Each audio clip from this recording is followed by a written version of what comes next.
Hello, YouTube, and welcome back to another book review from me, your host, Logan Albright. Today I'm continuing my journey through the winners of the Booker Prize with the 1974 co-winner of that prize, The Conservationist by Nadine Gordimer. I'm not sure if I'm saying that right, but I'm going to say Gordimer.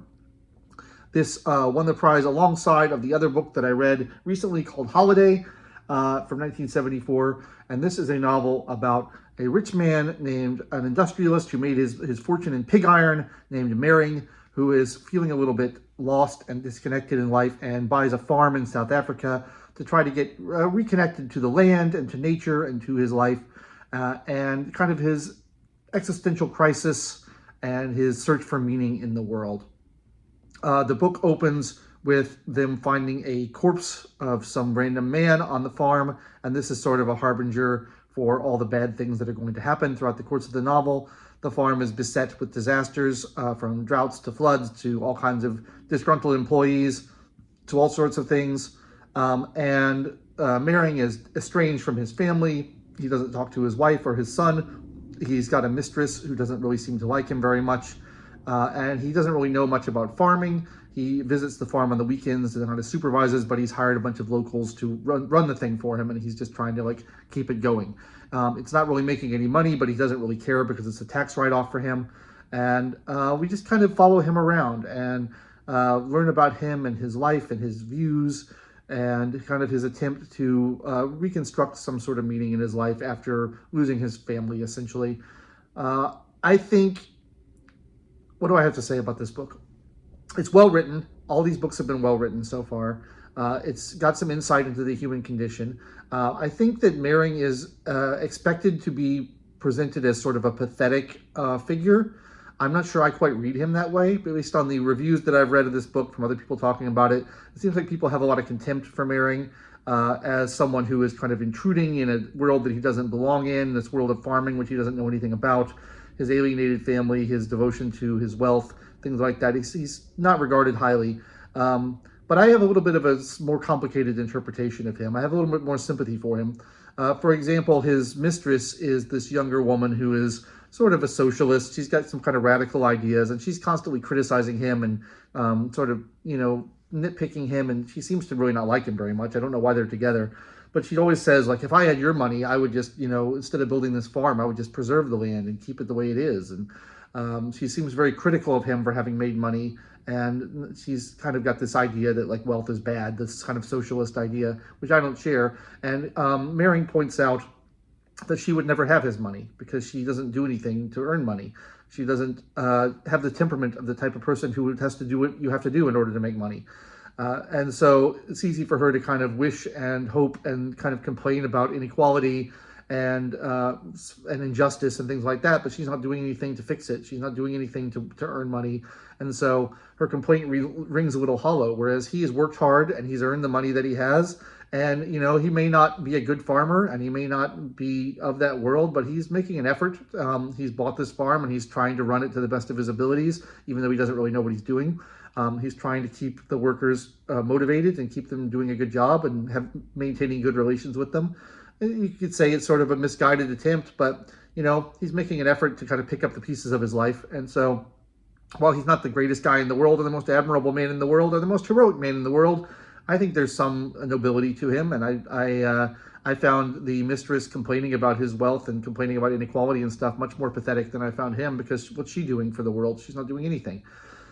So I have a little bit of a different interpretation than most people do of this. The novel is titled The Conservationist, which is a little bit oblique. The first couple pages open with Mering trying to prevent some local children from interfering with some bird nests and taking out the eggs and playing with them because he wants to preserve the bird population in the area. So that's sort of a little hint at that, but I think the title is much more metaphorical than that, because he's not really a conservationist. He's running a farm. And I think it kind of more refers to him trying to, conserve his own life and his own self-image and things like that. So it seems to be a little bit more of a metaphorical title. My big issue with this book, and it's not a big issue with this book, it's a small issue with this book, but my issue with this book is the same I have with all the Booker Prize winners I've read so far, is that it's a little bit dull. They all seem to be about a sort of sad man walking around and being sad for 250 or 300 pages, and then it just sort of ends. And that's what seems to be the plot of every single one of these Booker Prize winners, which is a little bit disappointing to me.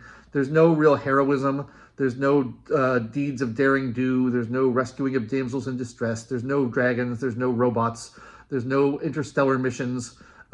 It's all just kind of normal people just walking around and having existential crises. And that seems to be the thing that the judges of the Booker Prize value the most. And that's not that terribly interesting to me. I don't love that because it just, it's the same thing over and over again. And it's kind of depressing and it's kind of boring. And although they are well written and although they do have some insight into the human condition, I just feel like they're not like delivering the kind of dramatic plot which I would really enjoy. The reason I started this Booker Prize journey, and I've read about 8 of them now, is that I started getting into Anthony Burgess, as my viewers will know. And I thought, man, Anthony Burgess is such a brilliant and amazing writer. He was nominated for the Booker Prize, but he never won it. And I thought, man, he's so like unappreciated these days. He wrote like 35 novels.